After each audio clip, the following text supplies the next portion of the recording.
நமக்கு தொடர்ந்து கற்றுக் கொடுத்து கொண்டு வருகிறார். கர்த்தர் மிகவும் நல்லவர். இதுவரை நம்ம 3 பாயிண்ட் பார்த்துருக்கிறோம். இந்த நாள்லையும் 4வது காரியத்தை பார்க்க போகிறோம். பரிசுத்த ஆவியானவர் எப்படி நம்மோடு கூட பேசுவார் என்பதை கூட நம்ம பார்க்கலாம். கொலோசியர் 3வது அதிகாரம் 15வது வசனம். தேவ சமாதானம் ஒரு அல்லேலூயா சொல்லுவோமே. சொல்லுங்க, படிங்க. நீங்கள் ஒரே சரீரமாக அழைக்கப்பட்டிருக்கிறீர்கள், நன்றி அறிதல் உள்ளவர்களாயும் இருங்கள். அல்லேலூயா. முதலாவது நம்ம பார்க்க வேண்டிய ஒரு காரியம், தேவ சமாதானம் உங்கள் இருதயங்களில் ஆள கடவது. ஒரு அல்லேலூயா சொல்லுவோமே. தேவனுடைய சமாதானம். சொல்லுங்க, தேவனுடைய சமாதானம். இப்போ இது தேவனுடைய சமாதானம் நம்ம பார்க்கணும்ல. டே பை டே ஆண்டவர் எப்படி பேசுவார்? சில மனிதர்களோடு பேசுவார், சில இது வேற தேவனுடைய வார்த்தைகள் மூலமாய் பேசுவார், வசனத்தின் மூலமாய் பார்த்தோம். ஆனா இந்த நாள்லையும் தேவ ஆவியானவர் இருதயத்தின் அமைதலின் மூலமாய் அவர் பேசுவார். ஒரு அமேன் சொல்லுவோமே. அமைதியின் மூலமாய் பேசுவார். ஆமா, சில ஏதோ ஒரு காரியத்தை நீங்க செய்றீங்கன்னு நினைச்சுக்கோங்களேன். நீங்க ஒரு காரியத்தை செய்ய போறீங்கன்னு நினைச்சுங்களேன். அது உங்களோட இருதயம் சமாதானமா இருக்கும், உங்களோட இருதயம் நிறைவுள்ளதா இருக்கும், உங்களோட இருதயம் மன மகிழ்ச்சியா இருக்கும், உங்களோட இருதயம் ரொம்ப சந்தோஷமா இருக்கும், உங்களோட இருதயம் ரொம்ப பீஸ்ஃபுல்லா இருக்கும், ஒரு நிறைவா உங்களுக்கு இருக்கும். சம்டைம்ஸ் நீங்க ஏதாச்சும் செய்யும் போது, ஒரு காரியம் செய்ய போறீங்கன்னு நினைச்சுங்களேன், திடீர்னு குழப்பம் வரும், திடீர்னு ஒரு டவுட் வரும். செய்யலாமா இல்லை வேணாமா அப்படின்ற ஒரு குழப்பம் வரும். ஒரு டவுட் வந்துருச்சுனாலே நீங்க நல்லா யோசிச்சு பாருங்களேன், அந்த சாட்டிஸ்ஃபேக்ஷனே இருக்காது, குழப்பமாவே இருக்கும். எத்தனை பேர் அனுபவிச்சிருக்கோம் அந்த மாதிரி சிச்சுவேஷன்ஸ்லாம்? ஆமென், ஒரு ஆமென் சொல்லுவோமே. அதனால தான் ஒரு காரியத்தை செய்யும் போது நம் ஜெபிக்கணும். ஆண்டவரே, நான் இப்படி ஒரு காரியத்தை செய்ய போகிறோம், பரிசுத்த ஆவியானவரே உமக்கு சித்தமா இருக்கும்னு சொன்னா அது என் வாழ்க்கையில் அனுமதியும். ஆமென். உம்முடைய நாமத்தின் மகிமைக்கென்று அது இருக்குன்னு சொன்னா அதை என் வாழ்க்கையில் அனுமதியும். எதுக்காக ஜெபிக்கிறோம் அப்படின்னா, நான் ஆண்டவர்கிட்ட ஒரு காரியத்தை நான் செய்ய போறேன், ஒரு காரியம் அது உங்களோட சித்தத்திற்கென்று என்னை அர்ப்பணித்து ஒப்பு கொடுக்கிறேன், உங்களோட நோக்கத்துக்கென்று என்னை அர்ப்பணித்து ஒப்பு கொடுக்கிறேன். அப்போ ஆவியானவர் நம்ம கூட பேசணும்னு சொன்னா, அப்போ நம்ம அவரோட கூட கம்யூனிகேட் பண்ணணும், நான் அவரோட கூட ஐக்கியத்தில் இருக்கணும், நான் அவரோடு கூட உறவுல இருந்தா மட்டும்தான் அவர் என்ன நடத்துகிற வழிகளை, அவர் எனக்கு போதிக்கிற காரியங்களை என்னோட இருதயம் அறிந்து கொள்ளும். ஒரு ஆமென் சொல்லுங்களேன். எத்தனை பேர் புரியுது? ஒரு ரிலேஷன்ஷிப்ல இருக்கிறீங்கன்னா கரெக்டா அவங்களுக்கு தெரியும், அவங்க என்ன நினைக்கிறாங்கன்னு முதற்கொண்டு நம்மளோட இருதயத்துக்கு தெரியுது அப்படின்னு தெரியுதுன்ற போது, அப்போ பரிசுத்த ஆவியானவர் கூட நம்ம ஐக்கியப்பட்டு இருந்தா மட்டும்தான் அவர் நடத்துகிற வழி தெரியும். இப்போ ரிலேஷன்ஷிப்ல இருக்க பிள்ளைங்களாம் பார்த்துருக்கீங்களா, ஒரு சின்ன காரியம் பண்ணோன்னே கேட்பாங்க, நான் இதை செய்யவா, நான் அவங்க பண்ணவா, நான் இதை செய்யவா அப்படின்னு கேட்பாங்க. ஏன் கேட்குறாங்கன்னா, அது ஒரு பாண்டிங், அது ஒரு ரிலேஷன்ஷிப், அது அப்படிதான் இருக்கணும். அப்படி இருந்தால் தான் அது ஓகே, இவங்க இங்கே போயிருக்காங்க, ஓ அவங்க அங்கே போயிருக்காங்க அப்படின்ற ஒரு தாட் அவங்களுக்குள்ள ஒரு நல்ல ஒரு எப்படி சொல்கிறது, அந்த ஒரு ரிலேஷன்ஷிப் நல்ல ஒரு பில்ட் ஆகும், அது நல்ல ஒரு ஆரோக்கியமாக இருக்கும்.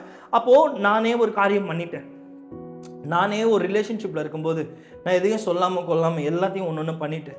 திடீர்னு ஒரு நாள் மற்றவங்க கண்டுபிடிச்சி நீங்கள்லாம் போனி அங்கெல்லாம் செய்யும் போது நம்மளால் பேச முடியாது இல்லை. எனக்கு தெரியாமல் பண்ணியா, எனக்கு தெரியாமல் நீ செஞ்சியா, அது எங்கே வந்து நிற்கும்னா, அந்த ரிலேஷன்ஷிப்பே பிரேக் ஆகிற ஒரு நிலைமையில வந்து நிற்கும். ஒரு சின்ன மிஸ்டேக் பண்ணியிருப்பாங்க, ஒரு சின்ன போய் சொல்லியிருப்பாங்க, அந்த மிஸ்டேக்கை மறைச்சிருப்பாங்க. அந்த ஒரு ரிலேஷன்ஷிப்பில் இருக்கிறவங்க கிட்ட மறைச்சிருப்பாங்க. அது ஒரு நாள் அவங்களுக்கு தெரிய வந்து அது எங்கே போய் நிற்கும்னா, அந்த ரிலேஷன்ஷிப்பை பிரேக் ஆகிற இடத்துல வந்து நிற்பாங்க. அப்போ இப்போ நல்லா யோசிச்சு பாருங்க. அதே போலதான் ஆவியானவர் இப்படிப்பட்டவர் அல்ல, அவர் உங்களை நல்வழிப்படுத்துகிறவர். அவர் வந்து உங்களை எப்படின்னா போ அப்படிலாம் சொல்ல மாட்டார். அந்த இடத்துல உங்களுக்கு சமாதானம் இருக்குன்னா நீ போயிட்டு வா, நானும் உங்க கூட வரேன். ஒன்ன தனி அனுப்புற ஆள் ஆவியானவர் கிடையாது. அவரும் வருவார், அவரும் உங்களோடு கூட நடப்பார், அவரும் உங்களோடு கூட நடப்பார். அப்போ அந்த இடத்துல நீங்கள் போயிட்டு வரும்போது ஒரு சமாதானம் இருக்கும். இல்லை ஆண்டவரே, நான் இப்படி ஒரு டிசிஷன் எடுத்திருக்கேன், நானே ஒரு தீர்மானிச்சிட்டேன், நானே இந்த இடத்துக்கு போயிட்டு வரேன்னா ஆண்டவர் தடுக்கலாம் மாட்டார். அப்போது இந்த நாள்லையும் நம்ம ஆண்டவரை விட்டு நிறைய மிஸ்டேக்ஸ் நம்ம பண்ணியிருக்கலாம். நம்ம தீர்மானிச்சுக்கணும், ஆண்டவர் கூட நடக்கும்போது எனக்குள்ள சமாதானம் இருக்கும், என்னோட இருதயம் ஃபுல்லாக எப்படி இருக்கும், சமாதானத்தினால் நிறைந்திருக்கும். ராமன் சொல்லுவோமே, வேதம் சொல்கிறது சமாதானத்தின் தேவன் உங்களுடைய தேவ சமாதானம் உங்களுடைய இருதயங்களை ஆள கடவுது. யாருடைய சமாதானம்? மனுஷன் கொடுக்கிற சமாதானம் அல்ல, அதெல்லாம் நிலைச்சு இருக்காது. தேவன் கொடுக்கிற சமாதானம் உங்களுடைய இருதயத்தை ஆளுமா. ராமன் சொல்லுவோமே. அப்போ ஒரு காரியத்தை நீங்க செய்யும் போது ஒரு வாட்டியும் கேட்கலாம், ஆண்டவரே இந்த காரியத்தை நான் செய்ய போறேன், ஆண்டவரே இந்த பரிசுத்த ஆவியானவரே இந்த காரியத்தை என் வாழ்க்கையில நான் செய்யலான்னு இருக்கிறேன், உம்முடைய சித்தத்தின்படி என்னை நடத்தும். ஆமென்.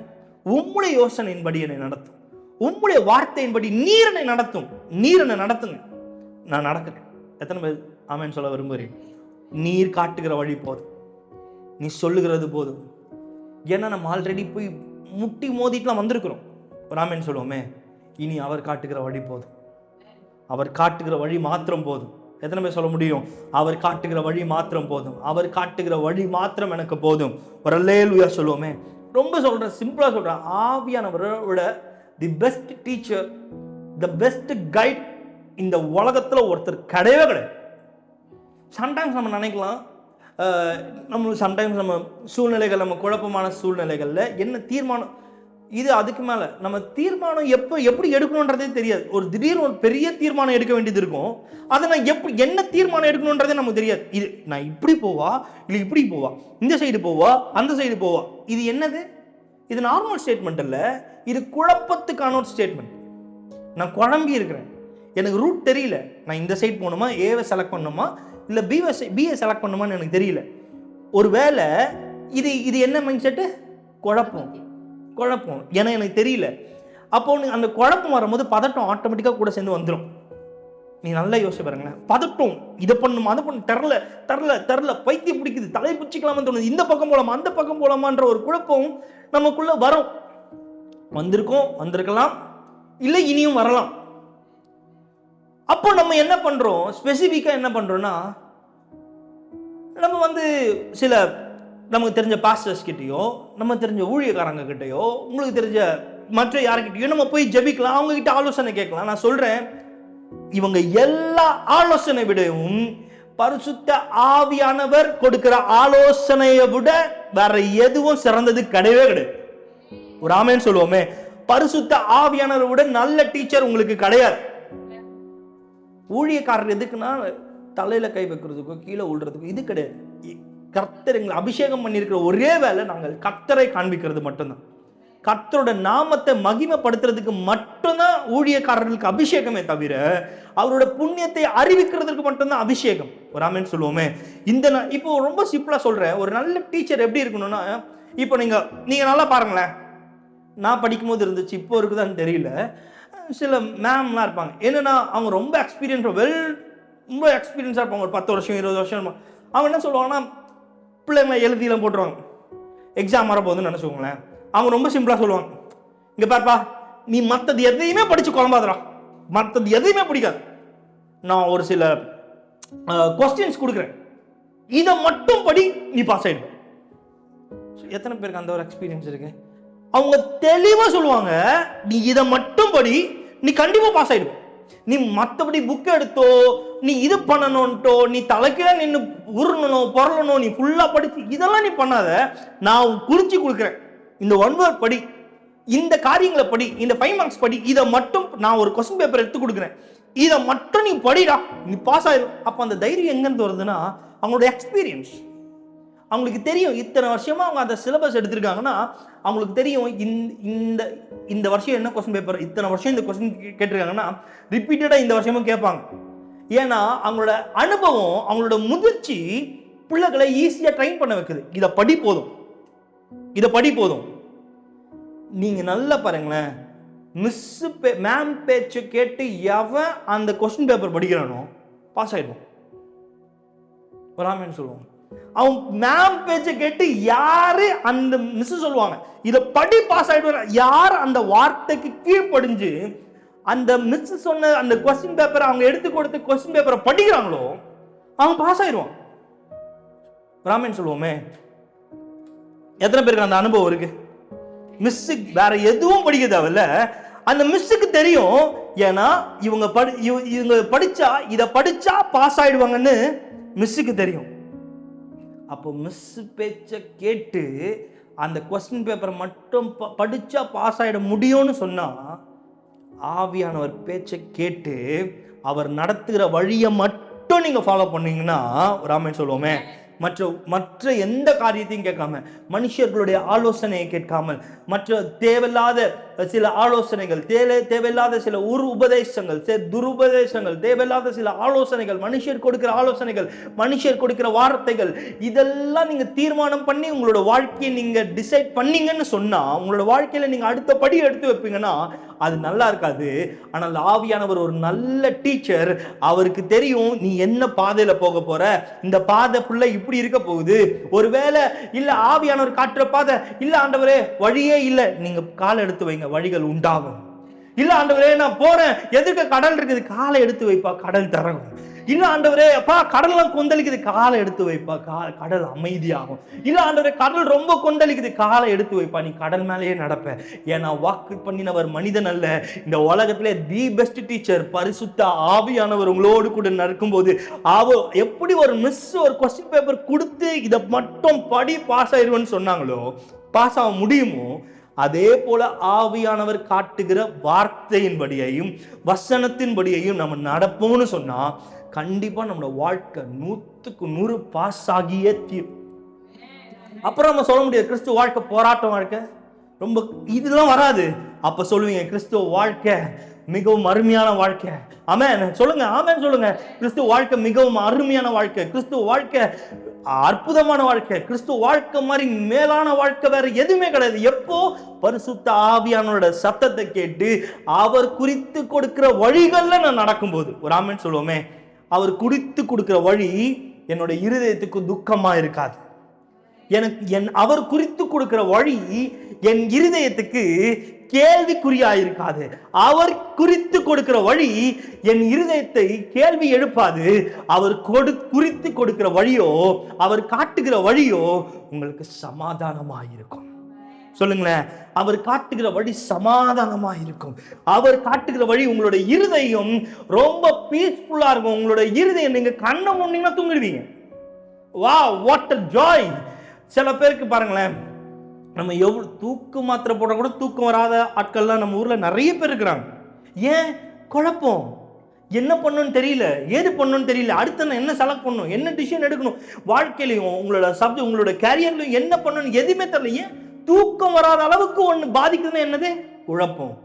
ஆனால் ஆவியானவர் காட்டுகிற வழியின்படி நம்ம நடந்தோம்னா கண்ணை முன்னோன்னா நிம்மதியாக தூங்கிடுவோம். ஏன்னா அவ்வளவு சமாதானம் நம்முடைய இருதயத்தை ஆளும். ஏன்னு சொன்னா வேதம் சொல்கிறது, அவருடைய இருதயம், அவருடைய தேவ சமாதானம் உங்களுடைய இருதயத்தை ஆள கடவுது.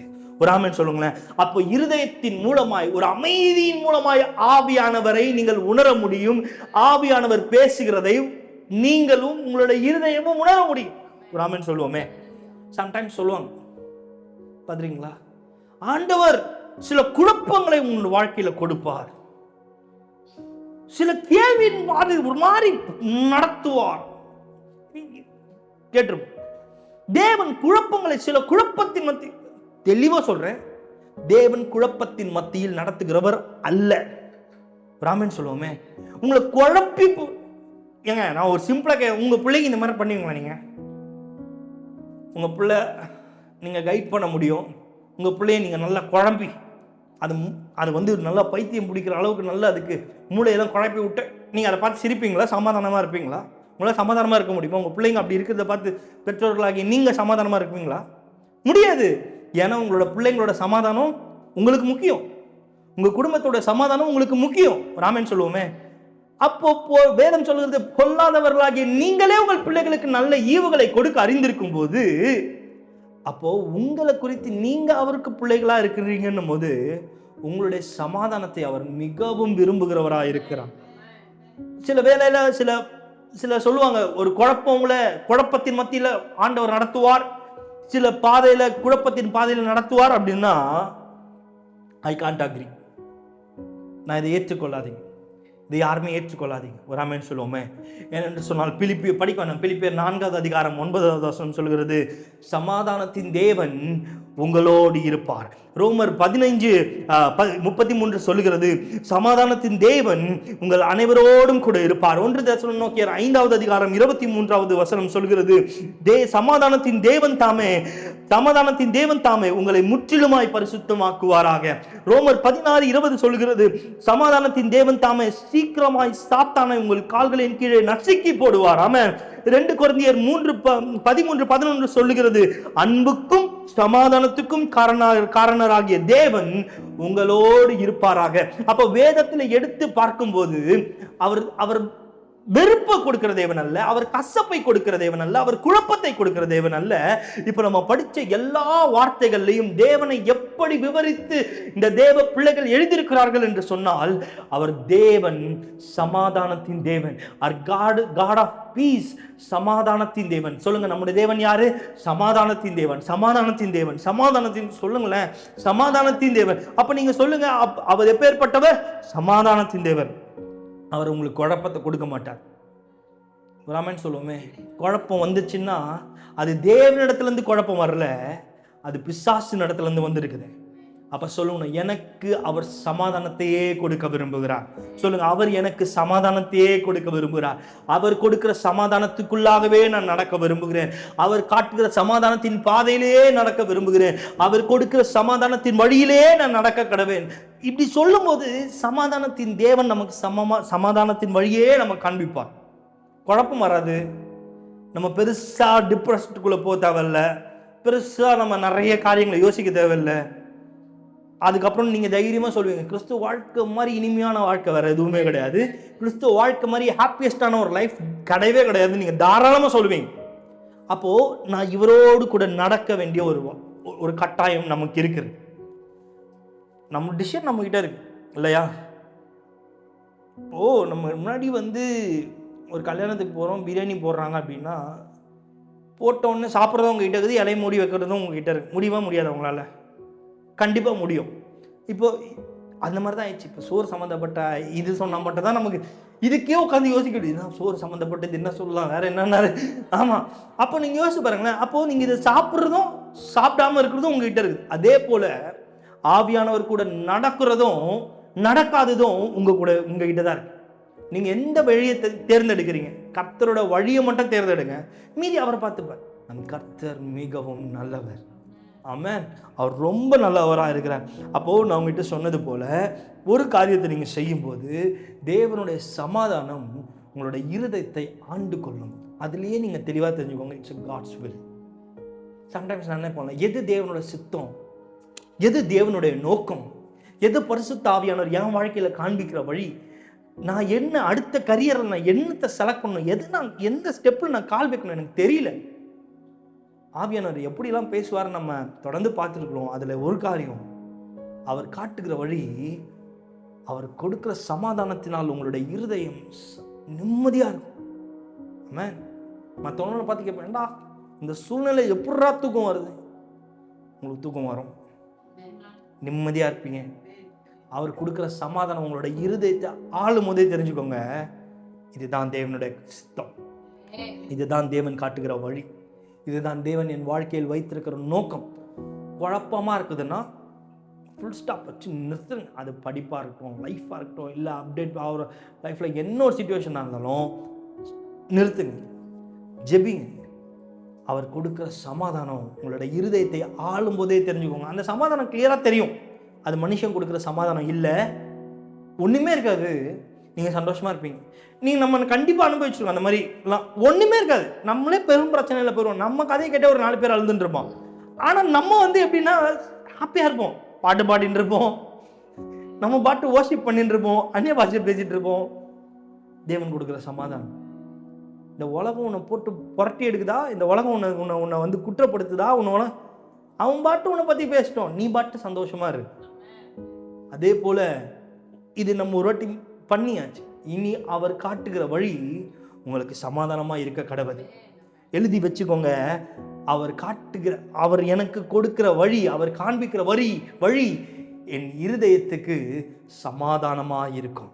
இந்த சமாதானம் எப்படின்னா, இதுதான் ஆண்டவர் உங்களோடு பேசுகிற ஒரு கன்ஃபர்மேஷன். ஆண்டவர் உங்களோடு கூட, பரிசுத்த ஆவியானவர் நான் உங்க கூட இருக்கிறேன்றதுக்கான அத்தாட்சி, ஒரு சைன். எனக்கு ஒரு சைன். உங்களுக்கு நம்ம சம்டைம்ஸ் கேட்போம்ல, நாங்கள் ஒரு சைன் காட்டுங்க எனக்கு எப்படி நான் போகணும். அப்போ அதுக்கான அத்தாட்சி என்னன்னா, தேவனுடைய அவர் உங்களோடு கூட இருக்கிறார். அவர் உங்களோடு கூட காட்டுகிற வழி இதுதான்.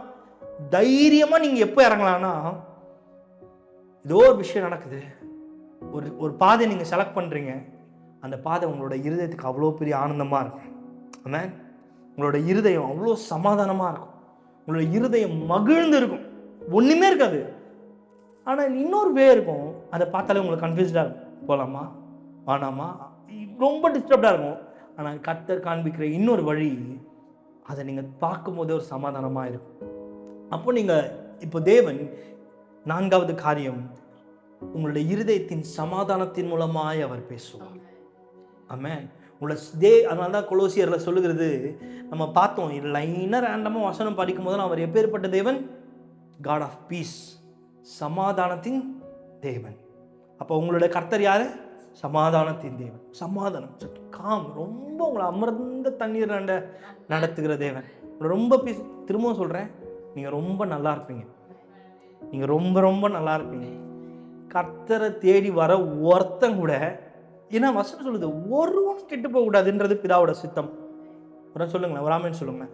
ஒருவனும் கெட்டு போக கூடாதுன்றது பிதாவோட சித்தமா இருக்கும்னு சொன்னா, அவர் என்னை அழைத்து, அவர் உங்களை அழைத்து, உங்களை பேர் சொல்லி அழைத்து, உங்களை அபிஷேகம் பண்ணி, உங்களுக்கு அபிஷேகத்தை கொடுத்து, என்ன சொல்ல, அந்நிய பாஷையின் வரங்களை கொடுத்து, இன்னைக்கு ஆராதிக்க வச்சு, உங்களை துதிக்க வச்சு, இன்னைக்கு வசனங்களை எடுத்து, நீங்கள் உட்காரணும்னா எங்கே வேணா உட்காந்துருக்கலாம். சாயந்தரம் இல்லை, டிவியில் உட்காரலாம், ஃப்ரெண்ட்ஸோட சுற்றி இருக்கலாம்.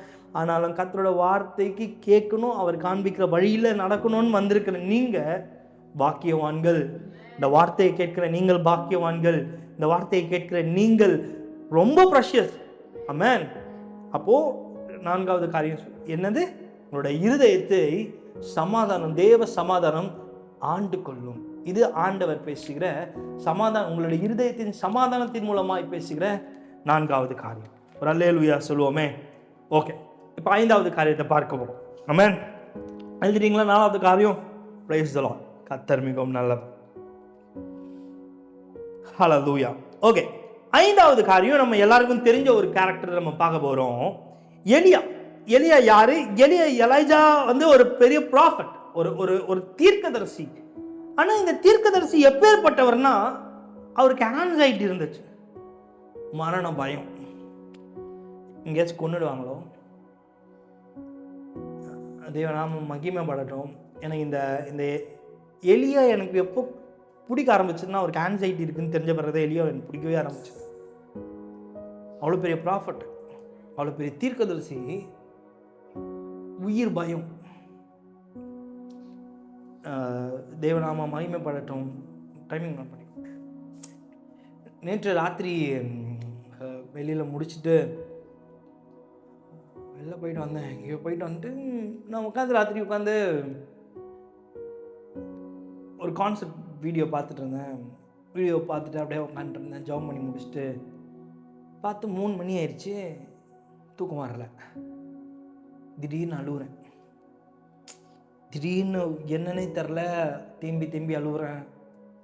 எதுக்காக அழுகுறேன்னா, நீர் என்னை ரொம்ப நல்லவராக இருந்து பாதுகாத்தீர். நீர் என்னை ரொம்ப ரொம்ப நல்லவராக இருந்து பாதுகாத்தீர். நான் இதுக்கெல்லாம் தகுதியே கிடையாது ஆண்டவரே. இந்த உயர்வுக்கெல்லாம் நான் தகுதி கிடையாது. இந்த மேன்மைக்கெலாம் நான் தகுதி கிடையாது. நீர் என்னை வச்சிருக்கிற உயரம் என் புத்திக்கு என்னால் இன்னை வரைக்கும் எட்ட முடியல.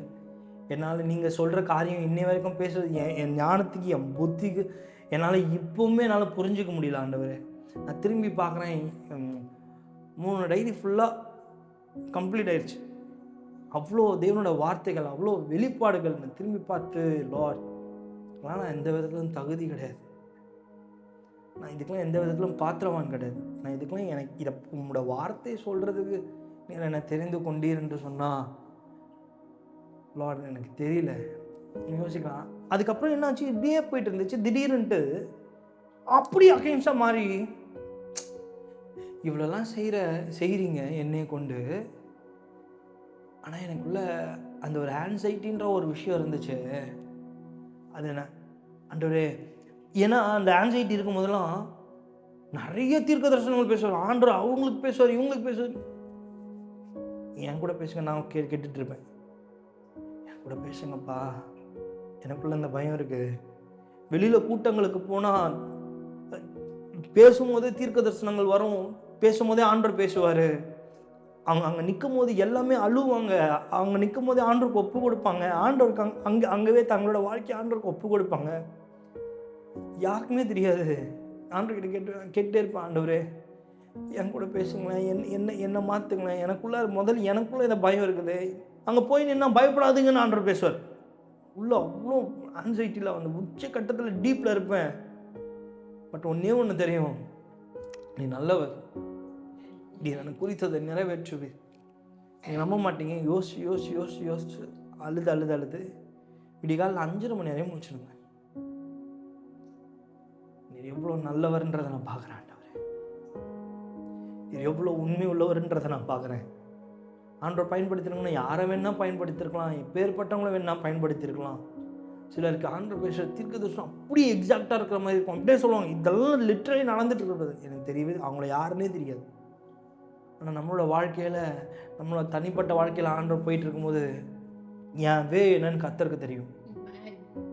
உங்களோட வழி, நீங்கள் எத்தனை ஊழியக்காரர்கிட்ட பேசினாலும், நீங்கள் எத்தனை தேவ மனுஷங்கிட்ட பேசினாலும், நீங்கள் எத்தனை உறவுன்னு சொல்லிக்கிற எந்த உறவுகள்கிட்ட பேசினாலும் உங்களோட வழியை ஒருத்தராலையும் புரிஞ்சிக்க முடியாது. உங்களோட பெயினை இங்கே இருக்கிற ஒவ்வொருத்தரும் ஏற்றுக்க மாட்டாங்க. அவங்களால புரிஞ்சிக்க முடியும், ஓகே நீங்கள் இந்த வேலை போகிறீங்க, அதை அவங்க அண்டர்ஸ்டாண்ட் பண்ணிக்க முடியுமே தவிர அந்த உங்களோட இடத்துல அந்த வழியை அவங்களால அனுபவிக்க முடியாது. உங்களோட வழியை அறிந்தவர் கர்த்தர், உங்களோட வழியை அறிந்தவர் தேவன். நீங்கள் பட்ட எல்லா பாடுகளும், நீங்கள் பட்ட எல்லா உபத்திரவங்களும் அவரும் பட்டிருக்கிறார். நீங்கள் பட்ட அவமானங்கள் அவரும் பட்டிருக்கிறார். எப்படி உங்களை காரி உமிழ்ந்தாங்களோ அதே போல் அவரையும் காரி உமிழ்ந்திருக்கிறாங்க. உங்களோட வழிகள் ஒருத்தருக்கு புரியும்னு சொன்னா அது கர்த்தராகி இயேசுவை தவிர ஒருத்தரும் இந்த உலகத்தில் புரிஞ்சிக்க முடியாது. அதனாலதான் உங்களோட இருதயத்தை அறிந்திருக்கிறவர் அவர். உங்களுடைய இருதயத்தினுடைய எண்ணங்களை அறிந்து நீங்க என்ன செய்யணும், உங்களோட இருதயத்தினுடைய தேவை என்ன தெரியும், நீங்க என்ன கஷ்டப்படுறீங்கன்னு. நான் இன்னைக்கு ஊழியக்காரராக இருக்கலாங்க, இன்னைக்கு கர்த்தரை பயன்படுத்தலாம், நான் கடவுளாயிட முடியாதுங்க. உங்களோட தேவையில்லாத்துல வந்து என் தலைமையில வச்சுக்க முடியாது. ஏன்னா என் தேவை இங்கே பெருசா இருக்கு. என் வேலை ஒன்று கர்த்தரை காட்டுறது. சமாதானத்தின் தேவன் உங்களுக்கு பெரிய சமாதானத்தை கொடுப்பார். உங்களோட இருதயங்களை தேவனோட சமாதானம் ஆள கடவுது. நீங்க எல்லா பயத்துக்கும் திகிலுக்கும் ஆண்டவர் உங்களை தூரமாக்குவார். ராமன் சொல்லுவோமே. இந்த எலியா பாருங்க, இவ்வளோ பெரிய ப்ராஃபட்டு, ஆனா இவர் பயந்து ஓரேப் மலையில் இருக்கிற ஒரு கெபியில போய் எலியா போய் எலியா ஒளிஞ்சுன்னு இருக்கார். தீர்க்கதரிசிங்க, ஆண்டவருக்கு வாயா இருந்தவர், இவர் பேசுறதை கேட்டு அலர்னவங்க. நீங்க நம்ப மாட்டீங்க, 2 அதிகாரத்துக்கு முன்னாடி அக்கினியை இறக்கியிருப்பார். இவரோட வார்த்தையின் மூலமா தேவனுடைய அக்கினி இவரோட வாயிலிருந்து புறப்பட்ட இவரோட விசுவாசத்தை பார்த்து தேவனுடைய அக்கினி இறங்கியிருக்கும். அடுத்த அதிகாரம் சொல்றாங்க, போய் செத்துடலாம். நீ சகோதரி கூட சொன்னா எல்லா ஊழியக்காரங்களுக்காக ஜெபிங்க. வெளியிலேருந்து பார்க்கும்போது எல்லாமே ஆடம்பரமாக தெரிவாங்க, எல்லாமே கிராண்டாக தெரிவாங்க. அது கர்த்தர் அவங்களை நிற்க வச்சிருக்கிற விதங்கள் அப்படி. ஆமென். ஒருத்தர்கிட்டையும் போய் பாருங்களேன், அவனோட வலிகளை சொன்னால் அவ்வளோ வலியாக இருக்கும், அவ்வளோ பெயின், அவ்வளோ பலவீனமாக இருக்கும். ஒரே ஒரு நோக்கம், கர்த்தருக்காக ஊழியம் பண்ணணும். சபை இங்கே இல்லை, எல்லா ஊழியர்களுக்காகவும் ஜெபிங்க. ஆமென். அவங்களோட பலவீனங்கள் எல்லாம் தேவன் பலனாக மாற்றணும். ஆமென். கர்த்தர் அவங்களை இன்னும் பயன்படுத்தணும், இன்னும் அநேகருக்கு அவங்கள ஆசீர்வாதமாக மாறணும். ஆமென். இப்போ இந்த எலியா கிட்ட வரலாம். எலியா பாருங்க, போயிட்டு கெபியில போய் உட்கார்ந்துட்டு இருக்காருங்க. இந்த ஓரேப்ன்ற மலையில இருக்க ஒரு கெபியில போய் எலியா உட்காந்துருக்காரு. இப்போ நார்மலாக மலையில் போனாலே இப்போவே மலைகள்லாம் அவ்வளோவா யாருமே இருக்க மாட்டாங்க. அந்த காலத்தில் யோசிச்சு பாருங்க, மலை, ஒரு கெபி, அதுக்குள்ளே போய் ஒரு தனியாக போய் உட்காந்து உயிருக்கு பயந்து உட்கார்றது என்னன்றது எனக்கு தெரியும். அந்த ஆன்சைட்டி நான் சொன்னேன். வெளியில் யாரை பார்த்தாலும் எனக்கு பயமாக இருக்கும். நான் அந்த விஷயம்லாம் கொடுமை. அப்போது இந்த இடத்துல பாருங்கள், இவர் போய் அங்கே போய் உட்கார்ந்துட்டு இருக்கிறாரு. இப்போது எலியா கிட்ட ஆண்டவர் பேசணும். ஆமென். எப்படி பேசுறாருன்னு பார்க்கலாம். 1 ராஜாக்கள் 19வது அதிகாரம் 11வது வசனத்தையும் 12வது வசனத்தையும் படிக்கலாம். அப்பொழுது அவர், நீ வெளியே வந்து கர்த்தருக்கு முன்பாக பர்வதத்தில் நில் என்றார். அப்பொழுது இதோ கர்த்தர் கடந்து போனார். கர்த்தருக்கு முன்பாக பர்வதங்களை பிளக்கிறதும் கண்மலைகளை உடைக்கிறதுமான பலத்த பெருங்காற்று உண்டாயிற்று. ஆனாலும் அந்த காற்றிலே கர்த்தர் இருக்கவில்லை. காற்றின் பின் பூமி அதிர்ச்சி உண்டாயிற்று. பூமி அதிர்ச்சியிலும் கர்த்தர் இருக்கவில்லை. பூமி அதிர்ச்சிக்கு பின் அக்கினி உண்டாயிற்று. அக்கினியிலும் கர்த்தர் இருக்கவில்லை. அக்கினிக்கு பின் அமர்ந்த மெல்லிய சத்தம் உண்டாயிற்று. ஒரு ஆமென் சொல்லுவோமே. இப்ப ஆண்டவர் வந்து சொல்றாரு எலியாவை பார்த்து, எலியாவே நீ வந்து வெளியே வந்து என்னோட பர்வதத்துல என்னோட சமூகத்துல நெல்லு அப்படின்னு சொல்றாரு. அப்போ பெருங்காற்று வீசிற்று. 11 வைங்களேன். பெருங்காற்று கண்மலைகளை உடைக்கிறதுமான பலத்த பெருங்காற்று உண்டாயிற்று. ஆனாலும் அந்த காற்றிலே கர்த்தர் இருக்கவில்லை. ஒரு பெரிய காத்து வீசுது. எலியா வந்து நிக்கிறாரு. அந்த காற்றுல கர்த்தர் இல்ல. காற்றுக்கு பின் பூமி அதிர்ச்சி உண்டாயிருச்சு. பூமி அதிர்ச்சியிலும் கர்த்தர் இல்லை. அடுத்தது படிங்களேன். பூமி அதிர்ச்சிக்கு பின் அக்கினி உண்டாயிற்று. அக்கினியிலும் கர்த்தர் இருக்கவில்லை. அக்கினிக்கு பின் மெல்லிய சத்தம் உண்டாயிற்று. ஒரு ஆமென் சொல்லுவோமே. இதுல நீங்க பாத்தீங்கன்னா மொத்தம் 3 காரியம் வருது. ஒன்னு பெருங்காற்று, ஒன்னு பூமி அதிர்ச்சி, இன்னொன்னு அக்கினி. அப்போ 3 காரியத்திலையும் தேவன் இல்லை. ஏன் எடுத்த உடனே டைரக்டா எலியாவே வெளியே வா அப்படின்னு சொல்லி ஒரு சத்தத்துல அவர்கிட்ட டைரக்டா பேசியிருக்கலாம். ஆண்டவர் ஏன் இந்த 3 காரியங்களை எலியாவுக்கு காண்பித்தார் அப்படின்றத நம்ம விட்டுறக்கூடாது. எதுக்கு இந்த 3 காரியத்தை ஆண்டவர் எலியாவுக்கு காண்பித்தார்? ஒரு பெருங்காற்று வருது, அதுல கர்த்தர் இல்லையா? பூமி அதிர்ச்சி உண்டாகுது, அதுலயுமே கர்த்தர் இல்லையா? அக்கினி உண்டாயிற்று, அதுலயும் கர்த்தர் இல்லை. ஏன் ஆண்டவர் ஒரு காரியத்தை எலியாவுக்கு காட்டுறாருன்னு சொன்னா, அவர் ஒன்றும் மெஜிஷியன் கிடையாது. அவருக்கு காட்டுறேன் பாருங்க, என்னால முடியும், இதெல்லாம் நான் செஞ்சு காட்டுறேன் கிடையாது. அப்ப இது ஒரு காரியத்தை அவர் காட்டுறாருன்னு சொன்னா, ஏன் இந்த காரியத்தை அவர் காட்டுகிறார் என்பதை நம்ம புரிந்து கொள்ள வேண்டும். ஒரு ஆமென் சொல்லுவோமே. ஃபர்ஸ்ட் காரியம் என்னது? பெருங்காற்று. 2வது பூமி அதிர்ச்சி. 3வது காரணம் அக்கினி. இது 3த்துலயுமே கர்த்தர் இல்லை. ஏன் இந்த 3மே இருக்கணும் இதை நம்ம பார்க்கணும் அப்படின்னா, இந்த எலியா என்பவன் தேவனுடைய பிள்ளையா இருக்கிறான், தேவனுடைய தீர்க்கதரிசியா இருக்கிறான். ஆமென். ஒரு ஆமென் சொல்லுவோமே. அப்ப நீங்க நல்லா யோசிச்சு பார்த்தீங்கன்னா, இந்த பெருங்காற்று யாருடைய நாட்கள்ல உண்டாயிற்று? யோபுவின் நாட்கள்ல உண்டாயிற்று. பெருங்காற்றின் மூலமாய் ஆண்டவர் பேசினார். பூமி அதிர்ச்சி யார் மூலமா எந்த காலத்துல உண்டாயிற்றுன்னா, சங்கீதக்காரன் மூலமா. சங்கீதக்காரன் நாட்கள், அதாவது தாவீதின் காலத்திலையும் ஏசாயா காலத்திலையும் தேவன் இந்த பூமி அதிர்ச்சியின் மூலமாய் கர்த்தர் சில காரியங்களை பேசி இருக்கிறார், சில காரியங்களை தெரியப்படுத்தினார். அக்கினி யாரோட காலத்துல உண்டாயிற்று? எஸ், அக்கினியின் மூலமா யார் கூட பேசினாரு? மோசேயின் மூலமாய் பேசினார். அப்போ இப்போ இந்த 3 காரியங்களும், அதாவது பெருங்காற்று, பூமி அதிர்ச்சி, இந்த அக்கினியின் மூலமாய் பேசினதும் ஒவ்வொரு தீர்க்கதரிசிகளுக்கும் ஒவ்வொரு தேவனுடைய பிள்ளைகளுக்கும் உண்டான ஒரு அனுபவமா இருந்தது. ஆமாவா?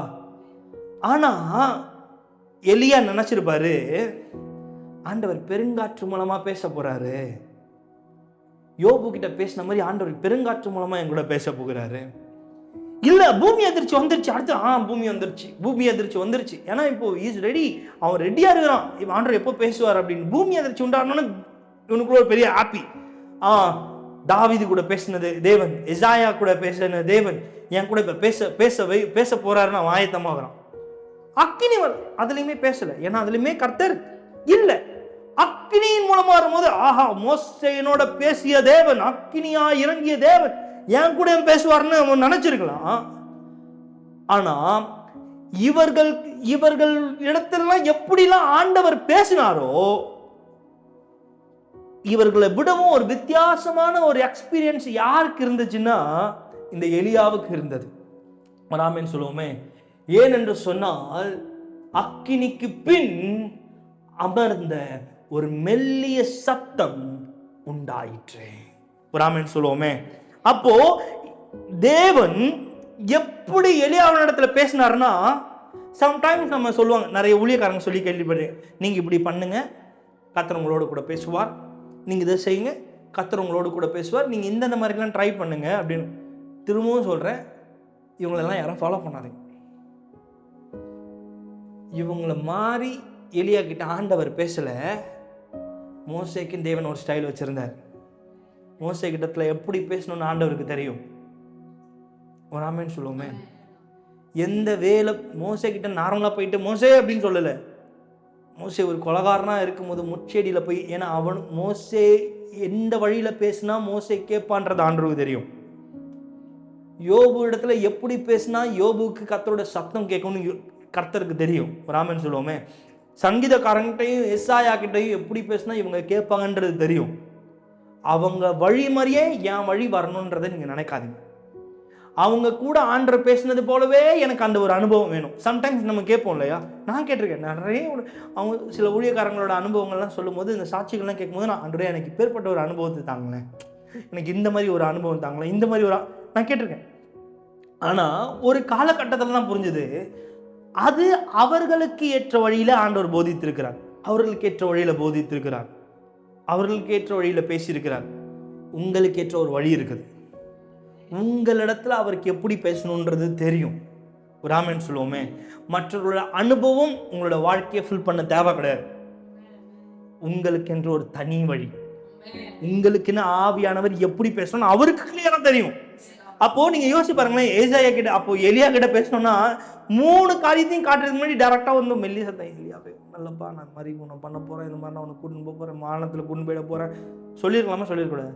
இதெல்லாம் ஏன் காட்டுறாருன்னா, இந்த அனுபவம் உனக்கு இல்லை, நான் ஒரு புதிய அனுபவத்தை உனக்கு கொடுக்குறேன்.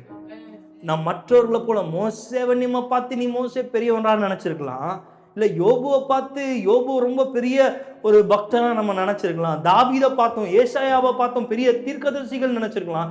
இவர்களுக்குலாம் ஒரு அனுபவம் இருந்தது.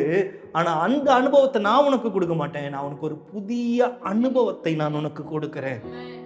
ஆமா. அப்ப இவர்களை போல அப்ப நீங்க நல்லா யோசிச்சு பாருங்க, இந்த பரிசுத்த ஆவியானவர் இப்ப கர்த்தர் எப்படி பேசுறாருன்னா, இந்த எலியா கிட்ட ஒரு மெல்லிய சத்தமாய் யோபுனுடைய காதுகளுக்கு கேட்கிறபடி தேவன் செய்தார். சொல்லுங்களேன். ஆமென். சம்டைம்ஸ் எத்தனை பேர், நான் உங்க இடத்துல கேட்கிறேன், எத்தனை பேர் ஆவியானோட சத்தத்தை நீங்க உணர்ந்திருக்கிறீங்க, ஆவியானோட சத்தத்தை நீங்க கேட்டிருக்கிறீங்க? சம்டைம்ஸ் நம்ம நினைக்கலாம்ல, அப்போ இந்த காரியம் மிக முக்கியமான ஒரு காரியமா இருக்கிறது. தேவ ஆவியானவர் மகிமைப்படுவாரா? அப்போ கற்றுக் கொடுக்கிறார். அப்போ உங்களோட கேள்விகள்லாம் ஆண்டவருக்கு நல்லா தெரியுது இல்லை? அப்போ ஆண்டவர் அப்போ ஏற்ற நேரத்தில் ஆண்டவர் நமக்கு போதிக்கிறார். தேவையான சமயத்தில், ஏற்ற நேரத்தில், கரெக்டான டைம். நான் விசுவாசிக்கிறேன், கரெக்டான டைமில் ஆண்டவர் உங்களை போதிக்கிறாருன்னு நினைக்கிறேன். ஆமென். கர்த்தர் நல்லவர். நான் ஜெபிக்கிறேன், பதில் வரல. நான் ஜெபம் பண்ணுறேன், ஆண்டவர் என் கூட பேச மாட்டேங்கிறேன். ஆனால் மற்றவர்களுக்குலாம் இப்படி ஒரு அனுபவம் இருக்குது இல்லை? நான் மற்றவங்க ஜெபிக்கிறாங்க, ஆண்டவர் பேசுகிறாங்க, ஆண்டவர் பேசுகிறத நம்மகிட்ட சொல்கிறாங்க. ஓகே, என்ன எடுத்துக்கலாம், இம்மானுவேல் ஜெபம் பண்ணுறோம், இம்மானுவேல் ஜெபம் பண்ணுறது, இம்மானுவேல் ஜெபம் பண்ணும்போது ஆண்டவர் பேசுகிறாரு, அதை வந்து சொல்கிறாங்க. ஓகே, ஏன் எனக்கு அந்த அனுபவம் இல்லை? கரெக்டான கேள்வி. சூப்பர். இந்த அனுபவம் எல்லாருக்குள்ளேயுமே இருக்கணும். ஏன் என்கிட்ட பேச மாட்டேங்கிறீங்க? ஆமென். ஆமென் சொல்லுங்களேன். ஏன் ஊழியக்காரர்கிட்ட மட்டும் தான் கர்த்தர் பேசுவாரா? ஏன் வரம் பெற்றவங்க கிட்ட தான், ஏன் தீர்க்கதரிசிகள் கிட்ட தான் பேசுவாரா கர்த்தர்? ஏன் நீங்களாம் என்ன ஒன்றுமே இல்லாதவங்களான்னு? ஏன் உங்ககிட்ட எல்லாம் பேச மாட்டேன்? ஆண்டவர் உங்ககிட்ட உங்கள் பேச்செல்லாம் விட்டுருக்காரான்னு? உங்ககிட்ட பேச மாட்டேன்னு சொல்லியிருக்காரா இல்லையா? இல்லை, கர்த்தர் உங்களையும் நேசிக்கிறார். அவர்கிட்ட பேசுறாருன்னு சொன்னா உங்ககிட்ட அவர் பேசுவார். அவர் உங்ககிட்ட பேச அவர் நல்லவராய் வல்லவராய் இருக்கிறார். அப்போ நான் ஜெபிக்கிறேன், ஏன் ஜெபத்துக்கு பதில் வரல? ரெண்டாவது, நான் ஜெபிக்கிறதுக்கு ஆண்டவர் ஏன் என் கூட பேசுவார்? ஏன்னா நிறைய பேருடைய சாட்சிகளை நம்ம கேட்டிருப்போம், நிறைய வசனங்களை நம்ம கேட்டிருப்போம். ஆண்டவர் ஒரு மெல்லிய சத்தமா அவங்களோட இடத்துல பேசுவார், கேட்டிருப்போம் இல்லையா? ஒரு மெல்லிய சத்தமா பேசுவார். எப்படி நான் கேட்கறது? நான் இந்த அனுபவம் எனக்கு கிடைக்கல. இந்த அனுபவம் எனக்குள்ள இருந்ததில்லை. இப்போ இத்தனை வழிகள் மூலமாக பேசினாலும் ஆண்டவர் இந்த மெல்லிய சத்தத்தை நான் அனுபவிக்க முடியல, நான் இதை என்ஜாய் பண்ண முடியல, இதை நான் எப்படின்னு நான் கேட்டுக்க முடியல. வெளிப்படையாக சொல்கிறேன், யூனிஸ் வந்து ஓப்பனாக சொன்னாங்க என்கிட்ட ஆண்டவர் பேசினாங்கன்னா நேரடி கேட்க வேண்டியதில்லை. மேனுவல் சூப்பர், அப்படி தான் இருக்கும் வராமன்னு சொல்லுவோமே. நானும் கர்த்தரும் ஊழியக்காரங்க அதுக்கு தான். கர்த்தருக்கும் நீங்களும் நடுவில் ஊழியக்காரர் கிடையாது, கர்த்தரும் நீங்களும் நடுவில் தீர்க்கதரிசி கிடையாது, கர்த்தரும் நீங்களும் நடுவில் இங்க பாஸ்டர்ஸ் கிடையாது, கர்த்தரும் நீங்களும் நடுவில் இங்க வரம் பெற்றவர்கள் கிடையாது, கர்த்தரும் நீங்களும் நடுவில் பேய் ஓட்டுறவர்களோ இல்ல பிசாசை துரத்துறவர்களோ கிடையாது. இங்க யாருமே கிடையாது. இவர்கள் எதற்காகனா இவர்கள் கர்த்தரை காண்பிப்பதற்காக தானே தவிர நீங்களும் கர்த்தரும் என்ற உறவு தான் சரியான உறவு. ராமன் சொல்லுவாங்க இதில் நான் பாஸ்டர் எஸ் அப்சல்யூட்லி என் வேலை இதுதான். நீங்க இப்போ என்னால கிளியர் பண்ண முடியும்னா நீங்க சொல்லுங்க.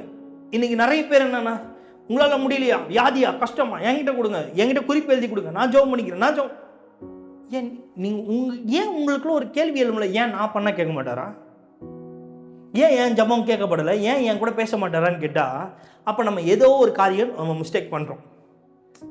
தெரியலன்னா நம்ம கத்துக்கிறது தப்பே கிடையாது. ஒரு அல்லேலூயா சொல்லுவோமே. அப்போ மற்றவர்களிடத்துல பேசுற கர்த்தர் மற்றவர்களோட மற்றவர்களை எல்லா இடத்துலையும் ஆண்டவர் ஒரு காரியத்தை பேசுறாங்க, சத்தத்தை கேட்கறாங்க, அது அவங்க மூலமா ஆண்டவர் என்கிட்ட கன்வே பண்றாரு. பட் ஒய் ஆண்டவர் ஏன் கூட பேச மாட்டேங்கிறார், என்ன விஷயம், நான் என்ன பண்றேன் அப்படின்னா நம்ம எங்கேயோ ஒரு இடத்துல மிஸ்டேக் பண்றோம். என்ன மிஸ்டேக் நம்ம ஃபைண்ட் அவுட் பண்ணியே ஆகணும். ஆமேன்னு சொல்லுவோமே. ஆமா, இப்போ ஃபார் எக்ஸாம்பிள் நான் சொல்றேன், ஒரு டாக்டர்கிட்ட போறீங்க, டாக்டர்கிட்ட போயிட்டு சொல்றீங்க, டாக்டர் நான் இங்கேருந்து வரேன், ஒரே தூக்கம் இல்லை, தலைவலி, முதுவலி, கால்வலி, இந்த வலிகள்லாம் எனக்குள்ளே இருக்குது டாக்டர். சொல்கிறீங்க எழுதிக்கிட்டே எழுதுறாரு எழுதிக்கிட்டே இருக்கிறார். நீங்கள் சொல்லிக்கிட்டே இருக்கிறீங்க, இல்லை டாக்டர் முது வலிக்குது, ராத்திரி ஆனால் 3 மணி ஆனால் எனக்கு தூக்கம் வரல, 3 மணி ஆனால் இந்த கால்லாம் ஒரு எழுதுற நீங்கள் பேசி முடிக்கும் போது பேப்பரை கிழிச்சு கொடுத்தீங்கன்னாமா ப்ரிஸ்கிரிப்ஷன், நீங்கள் போயிட்டு மாத்திரையெல்லாம் வாங்கிட்டு போயிடுங்க அப்படின்னா நீங்கள் சும்மா வந்துடுவீங்களா, இல்லை டாக்டரை திட்டிகிட்டே வருவீங்களா? செம்மையாக திட்டின்னு வருவீங்க. ஏன் திட்டிகிட்டே வருவீங்க? இவ்வளோ பேசுகிறானே அந்த டாக்டருக்குறானே, எதுக்காக வந்துச்சு ஒரு வார்த்தை சொன்னானா சொல்ல மாட்டான். அவன் பேர் நான் பாட்டு இவ்வளோ சொல்கிறேன், தூக்கம் வரல, கால் வலின்ற பிரச்சனைன்ற எதுவுமே சொல்ல. எது உங்கள் கூட வந்தவர் டென்ஷன் ஆயிடுச்சு, அப்படியே சொன்னார், இரு நான் போய் டாக்டரை போய் கேட்டு வரேன்ட்டு. டாக்டர் உங்கள் கூட இப்போ என் கூட ஒரு இங்கே வந்தாங்களே ஒரு அம்மா, அவங்க இவ்வளோ நேரம் உட்காந்துருக்குறாங்க, இவ்வளோ நேரம் பேசிடுறாங்க, நீங்கள் எதுக்காக இந்த கால் வலி வந்தது, கை வலி வந்தது எதுவுமே சொல்லவே இல்லையாமேனா? ஆமாம் நான் சொல்லலை அப்படின்னா உங்களுக்கு எவ்வளோ கோவம்? சொல்லுங்களேன் பேசுங்க, எவ்வளோ கோவம் வரும்? ரொம்ப சிம்பிளாக கேஷுவலாக ஆமாம் நான் எதுவுமே பேசலை, ஆமாம் நான் எதுவுமே சொல்லலை, உங்களுக்கு எவ்வளோ கோவம் வரும்? சொல்லுங்கள். சாரி. கோவம் ஜோ கோவம் வரும் எல்லாம். Very good. சரி, எல்லாருக்கும் கோவம் வரும். ஓகே, அப்போது இந்த இடத்துல அவன் கேட்கணும், டாக்டர் மேலே ஏன் உங்ககிட்ட பேசல, எதுக்கு நீங்கள் அவங்ககிட்ட இவ்வளோ தூரம் பேசி உங்களை தேடி வராங்க, ஒரு பேஷண்ட் உங்களை தேடி வராங்க, நீங்கள் உங்ககிட்ட எதுவுமே சொல்லணும்னா வந்ததுலேருந்து அந்த அம்மா பாட்னே பேசிகிட்டே இருக்குது, என்ன பேசவே விடலை, நான் எங்கே பேசுறது? அந்த அம்மாவே ஆரம்பித்து அந்த அம்மாவே பேசி அந்த அம்மாவே முடிச்சுட்டு போயிடுச்சு, நீ எழுதி கொடுத்த, வேணுன்னா உட்காருங்க நான் சொல்கிறேன். அப்போது எத்தனை பேர் புரியுது? நம்ம டாக்டரை திட்டுறோமே தவிர டாக்டர்கிட்ட நம்ம நிறைய கொஸ்டின் இருக்கு. இது எதுக்காக வந்துச்சு, இந்த கை வலி எதுக்காக வந்துச்சு, கால் வலி எதுக்காக வந்துச்சு, இந்த மூட்டு வலி எதுக்காக வந்துச்சு, எல்லாமே நம்ம கேட்டு நம்ம டாக்டர்கிட்ட சொல்றோம் சொல்லிட்டே இருக்கணுமே தவிர நீங்க பேசினது போதும், டாக்டர் பேசட்டும். ஆமென். போனோன்னு எடுத்த உடனே நம்ம ஜெபிக்க ஆரம்பிக்கணும். ஆண்டவரே ஸ்தோத்திரம்ப்பா, இந்த காரியத்தை உன்னை கருத்தில் ஒப்பு கொடுக்குறேன், இந்த காரியங்கள் எல்லாவற்றையும் உன்னை பாதத்தில் ஒப்பு கொடுக்குறேன், இது உன்னை நாம மகிமைப்படட்டும், ஆண்டவரே என் வழிகளை காட்டும், என்ன காரியங்களை வாய்க்க செய்யும், எல்லா காரியத்தையும் ஒப்பு கொடுத்து லாஸ்ட் எப்படி பண்ணுறோம்? இயேசுவின் நாமத்தில் ஜெபிக்கிறோம், ஜீவனுள்ள நல்ல பிதாவே, ஆமென். முடிஞ்சிச்சு ஜெபம். பதில் எப்படி வரும்? நான் பேச வேண்டியது அவர்கிட்ட பேசிட்டேன்.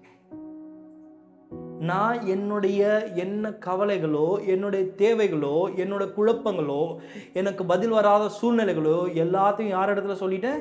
என் கர்த்தராகிய இயேசுவின் மூலமாய் நான் பிதாவாகிய தேவனிடத்துல நான் சொல்லிட்டேன்.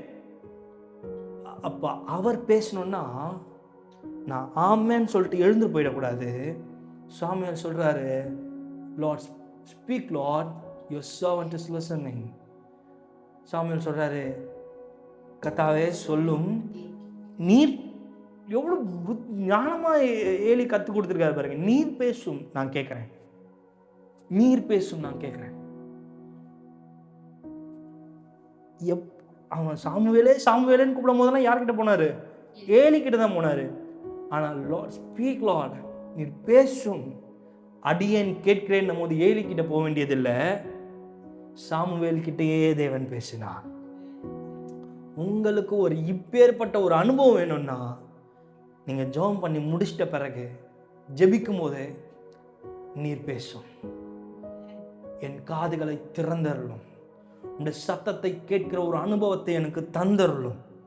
ராமன் சொல்லுவோமே, பரிசுத்த ஆவியானவர் உம்முடைய அபிஷேகத்தை நான் உணர்றபடி உம்முடைய சத்தத்தை நான் கேட்கணும், நீர் எனக்கு காண்பிக்கிற வழியை நான் அனுபவிக்கணும். ஏன் ஆண்டவர் ஒரு ஊழியக்காரர்கள் மூலமா, ஊழியக்காரர்கள் தான் இந்த எக்ஸ்பீரியன்ஸ் இருக்குமா? ஏன் வரம் பெற்றால் ஏன் உங்களுக்கு இருக்கா? உங்களுக்கும் இருக்கணும், உங்களுக்கும் இருந்தே ஆகணும். நீங்க எப்போ போய் மற்றவர்களுக்கு உபதேசம் பண்ணுவீங்க? நீங்க எப்போ போய் மற்றவர்களுக்கு தீர்க்க தரிசனம் சொல்லுவீங்க? நீங்க எப்போ போய் மற்றவர்களுடைய காயங்களுக்கு கர்த்தர் எப்போ உங்களை பயன்படுத்துவார்? நான் ஜெபிக்கிறது மாத்திரமல்ல, நீர் பேசும் நான் கேட்கிறேன். ஜபத்தை மாத்துங்க. நான் பாட்டு படபடன்னு பேசுங்க. நம்ம சொல்லிட்டு போறது இல்ல. Lord speak, your servant is listening சொல்றபடி கர்த்தாவே நீர் பேசும், உங்களுடைய பிள்ளை அடியேன்னு கேட்காதீங்க, உங்களுடைய பிள்ளையாகிய நான் கேட்கிறேன். நீங்க அடிமை கிடையாது. அடிமை மாதிரி நீங்க ஜெபம் பண்ண வேண்டியதில்லை. புத்திர சுவிகாரத்தின் ஆவியை பெற்றவர்களாய் உங்க அப்பா கிட்ட நீங்க சம்டைம்ஸ் நீங்க பேசலன்னு வச்சுக்கோங்களேன், 2 வாரம் 3 வாரம் வீரப்பா இருந்துடலாம் அப்படின்னு ஒரு கட்டத்தில் நம்ம ஏங்கிடுவோம். நீங்கள் போயிட்டு பரதேசி மாதிரிலாம் போய் பேச போகிறது கிடையாது. ஏதோ ஒரு விஷயத்தில் நம்ம அவருக்கு கொக்கி போடுவோம். எங்கே எந்தோ பேசுகிற மாதிரி பேசி அதுலேருந்து ஒரு பிட்டை போட்டு நார்மலாக பேசிடுவோம். நீங்கள் இப்படிலாம் பண்ண தேவையில்ல. நீங்கள் உரிமையாக கேளுங்க. ராமன் சொல்லுவோமே, சொல்லுங்கள், ஆண்டவரே நீர் என்கிட்ட பேச, நான் உங்களோட பிள்ளை தானே, நீங்கள் அவரோட பிள்ளை தானே, நீங்கள் அவரோட பிள்ளை. உங்களுக்கு அதில் ஏதாச்சும் டவுட் இருக்குதா? நீங்கள் அவரோட பிள்ளை இல்லைன்றது ஏதாச்சும் டவுட் இருக்குதா? நீங்கள் ரத்தத்தால் மீட்கப்படலை அந்த மாதிரி ஏதாவது டவுட் உங்களுக்கு இருக்கா? இல்லை சகோதரி. அப்போ தைரியமாக நீங்கள் போய் கேளுங்க. என்னோட ஜபங்கள் எல்லாம் உங்களுக்கு தெரியும், என் விண்ணப்பங்கள் எல்லாம் நீர் அறிந்திருக்கிறீங்க. நான் நிறைய இந்த காரியத்தை சொல்லியிருக்கிறேன். என் வாழ்க்கையில் நீர் என்ன பேச வேண்டும் என்றதை பேசுங்க. என் காதுகளை திறக்கிறேன், இந்த சமூகத்தில் நான் காத்திருக்கிறேன். இந்த சத்தத்தினால் நீர் எனக்கு பேசும். மற்றவர்களோட அனுபவத்தின் மாதிரி என் அனுபவம் வேணாம், எனக்கு ஒரு புதிய அனுபவத்தை தாரும். எனக்கு இந்த வார்த்தையில் இருக்கிற அனுபவத்தை தாரும். இந்த வசனத்தில் நீ கர்த்தர் பேசுகிற தேவன்ங்க. தேவன் பேசுகிற தேவன். உங்களோட தேவன் கல்ல மண்ணல்ல. நீங்கள் ஆராதிக்கிற தேவன் ஜீவன் உள்ளவர். நீங்கள் ஆராதிக்கிற தேவன் பேசுகிறவர். மற்றொரு இடத்துல பேசுறாருன்னா உங்ககிட்ட பேச மாட்டாரா? உங்களை ரொம்ப நேசிக்கிறார். உங்களை ரொம்ப நேசிக்கிறார். உங்களை அவருக்கு ரொம்ப பிடிக்கும். உங்களை ரொம்ப அவர் பிடிக்கும். இந்த உலகம் உங்களை எவ்வளோ மட்டமாக பேசினாலும், இந்த உலகம் எவ்வளோ ஒருத்துனாலும், இந்த உலகம் உங்களை எவ்வளோ முன்னாடி விட்டுட்டு பின்னாடி பேசினாலும், அவர் ஒரு நாளும் உங்களை விட்டு பின்னாடி பேசவும் மாட்டார். ஒரு நாளும் அவர் உங்களை வெறுக்கவும் மாட்டார். ஒரு நாளும் உங்களை தள்ளவும் மாட்டார். ஒரு நாளும் உங்களை புறம்பே தள்ள மாட்டார். Because he loves you. ஆமென். அவர் உங்களை ரொம்ப நேசிக்கிறார், மிகவும் நேசிக்கிறார். அல்லேலூயா சொல்லுவோமே. இப்போ ஒரு ஒன்றும் இல்லை, இப்போ ஒரு புதுசாக ஒரு ஃபோன் வாங்குறீங்கன்னு வச்சுக்கோங்களேன். புதுசாக ஒரு ஃபோன் வாங்குறீங்க. ஃபோன் வாங்கி ஃபோனுக்குள்ளே என்னென்ன இருக்கும்? ஃபோன் இருக்கும், புக் இருக்கும், சூப்பரா, சார்ஜர் இருக்கும், பேக் கேஸ் இருக்கும், சிம் எஜெக்டர் பின் இருக்கும், கேபிள் இருக்கும். கரெக்டா? சார்ஜர், மொத்தம் இந்த 6 பொருள் இருக்கும். என்னென்னது? மெயின் ஃபோன் இருக்கும், சிம் இஜெக்டர் பின் இருக்கும், புக்லெட் இருக்கும், சார்ஜர் இருக்கும், சார்ஜிங் கேபிள் இருக்கும், பேக் கேஸ் இருக்கும். கரெக்டாக? இது எல்லாமே இருக்கும். ஜோர்டன் சொல்கிறான் சொன்னான், புக்கு இருக்கும், ஒரு புக்கு. அந்த புக்கை திறந்து எவனாச்சும் படித்து பார்த்துருக்கீங்களா? என்னையும் சேர்த்தான் சொல்கிறேன். அந்த புக்கு இன்னும் புதுசாக இருக்குது. ஃபோன் பழசாயிடுச்சு. ஏன்னா நம்ம அதை தொட்டதே கிடையாது. நீ நல்லா யோசிச்சு, ஒரு ஃபோன் வாங்கி எல்லாத்தையும் நம்ம பிரித்து பார்ப்போம், ஆராய்வோம் இல்லை? என்ன ஃபோன் ஓப்பன் பண்ணுறது, பேக் கேஸ் பார்க்குறது, சிலிக்கே நல்லா இருக்குல்ல இந்த கேஸு, இது போட்டால் நல்லா இருக்கும்ல, ஓகே. டெம்பர் என்ன ஒட்டலாம், எல்லாத்தையும் ஒட்டிடுறது, எல்லாமே ஒட்டுறது. நம்ம சார்ஜர் ஒர்க் ஆகுதா செக் பண்ணுறோம், ப்ளக் போட்டுமா, சார்ஜ் ஏறுதா, பேக் ரிவர்ஸ் சார்ஜிங் ஏறுதா, எல்லாத்தையும் செக் பண்ணுறோம். நம்ம புக்லெட்னு ஒன்று கொடுக்கலாம், ஒரு மேனுவல். அதை நம்ம ஓப்பன் பண்ணி பார்த்த ஒரு மேதாவி கூட நான் இது வரைக்கும் பார்த்தது கிடையாது. நான் அதை ஓப்பன் பண்ணி படித்தவங்க நான் பார்த்ததில்லை. நீங்கள் யாராச்சும் சும்மாவாச்சும் பார்த்துக்கிறீங்களா? யாரையாச்சும்? நான் பார்த்ததில்லை. ஜோனை பார்த்துட்டியா? யார் இது? நீ தானே? ஆமாம். அப்போ நீங்கள் நல்லா யோசிச்சு பாருங்களேன். இப்போ இவன் எடுத்த உடனே நம்ம என்ன பண்ணுவோம்? செட்டப் போவோம், ஃபோன் செட்டப் பண்ணுவோம். புது ஃபோன் எடுத்தோடனே செட்டப் பண்ணி கிளிக் பண்ணி எல்லாம் பண்ணி ஃபோன் ஆனாச்சுன்னா அப்படியே ஜாலி, அவ்வளோதான், ஃபோன் வந்துச்சு, ஜாலி, சூப்பர்.